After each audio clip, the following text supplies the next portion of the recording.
Hello everyone, it's Todd Scrima, and today we're talking about how to create a branch vision.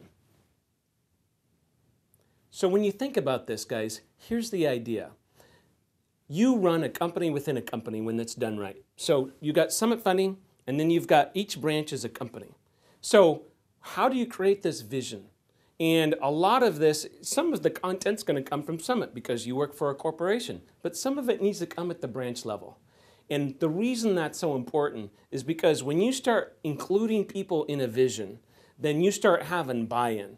This may sound kind of simple, but Nicole and I started something with our kids now that they're a little bit older, and they get to pick one family vacation a year. And so their job is they got to pick it, they got to research it, they got to help buy the plane tickets, they got to do all those things. By getting those kids involved in the process, they're so excited about going to those. The problem is my kids need to get a little bit older because we're always going to Disneyland. But you get the idea. Kids will do things that kids want to do. And because we're engaged in it and it's fun to us, listen, they go on adult vacations with us. They go where we want to go because they have to go with us. So, you know, when you think about it, how do you do this? Well, guys, you could, in your company meeting, you could just start brainstorming this. Take a whiteboard and say, hey guys, let's create our branch vision. What are the 3 stages that we're going to go through as a branch? Well, right now, let's figure out where we're at now. We've got 5 loan officers and we're averaging 30 loans a month. Okay, great. So that's where we're at now. What's stage 2?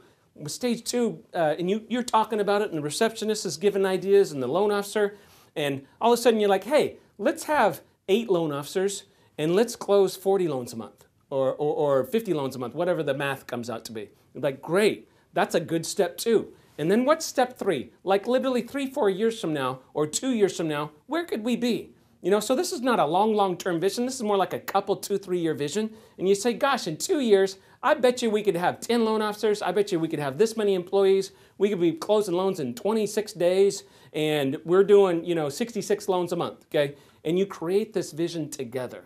Now, listen, this exercise that I just talked about sounds silly because it never happens in a branch. Why? Because the branch manager is so busy just doing loans, that we got to think strategically. How do we get people involved? What do I want to achieve? What do I think the growth should be? It doesn't have to all be on the branch manager's shoulders. You start taking this and you get people involved in these ideas, you can create a branch vision. Now listen, it's very easy with the computer programs we have today, whether it's Publisher or something else, or you can leverage our marketing department. Just hand sketch it. Maybe the receptionist puts it on a poster. You take it down to Kinko's, they'll blow it up into a poster. And all of a sudden, you got a big poster that's a visual aid that everyone's staring at every day saying, hey, we're going to stage 2. Maybe you go so as far as say, hey, the day that we hit stage 2, we're going to throw this party, or we're going to have, there's some celebration moment that we're going to have. You start doing that at a branch level, guys, that creates such engagement and such power in the culture. It's unbelievable. So do a branch vision sometime in the next couple weeks, get it blown up, and listen, it'll change a lot, so don't worry about it. We'll change it a lot, but it's going to be enigmatic on what that does for the local culture within a branch. Thanks for listening, guys.